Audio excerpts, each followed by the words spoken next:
Guys আজকে ট্যাংরা মাছ দিয়ে কুমড়ো বড়িটা রান্না করবো। এই জন্য ট্যাংরা মাছটা হালকা একটু ভেজে নিচ্ছি যাতে কাঁচা গন্ধ না বের হয়, সেই কারণে মাছগুলো হালকা হালকা ভাজবো।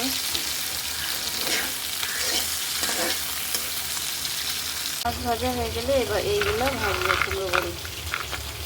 দেখুন মাছগুলো ফ্রাই হয়ে আসছে, উঠাবো। তারপরে এই তেলেই আমি কুমড়ো বড়ি ভাজবো। মাছগুলো রাখলাম, মাছ ভাজা হয়ে গেছে।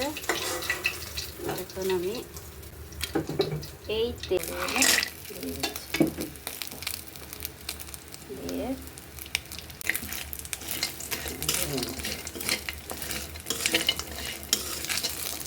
কুমড়ো বড়ি ভাজতে বেশি তেল লাগে না, অল্প তেলেই ভাজতে হয়।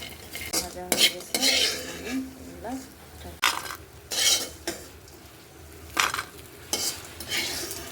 শুকনো ঝাল গাইস। এখানে রসুন বাটা, জিরে বাটা, লবণ, হলুদ, পেঁয়াজ বাটা আর শুকনো ঝালের গুঁড়া এই দিয়ে আজকে রান্না করছি কুমড়ো বড়ি দিয়ে ট্যাংরা মাছ দিয়ে। এই যে দেখুন, তেজপাতা দিয়ে আমি পেঁয়াজটা ভেজে, এটা কিন্তু এমনিও ভেজে খাওয়া যায়, বেশ মুড়মুড়ে ভালোই লাগে খেতে।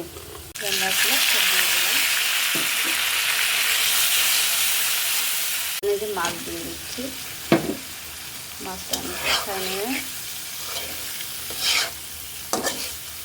তারপরে হলো একটু পানি দিয়ে নিলাম।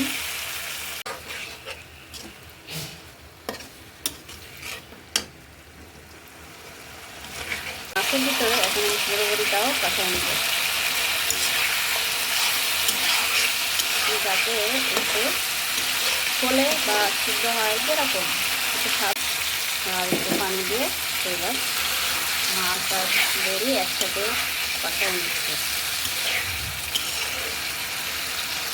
দেখুন আমার মাছ কষানো হয়ে গেছে। এখন আমি মাছগুলো আস্তে আস্তে করে উঠিয়ে ফেলবো।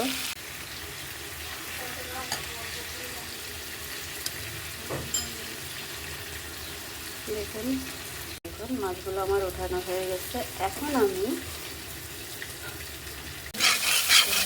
ঝোলের পানি হালকা অল্প একটু দেবো, দিয়ে এবার আমি আলু কষাবো। এই যে আলুটা দিয়ে দিচ্ছি, বড়ি আর আলু একসাথে আলু আর বড়ি কষায় তারপরে হলো ঝোলের পানি দেবো। কষানো হওয়ার পরে নিয়ে ঝোলের পানিটা দিয়ে দেবো, ঢেকে দিচ্ছি।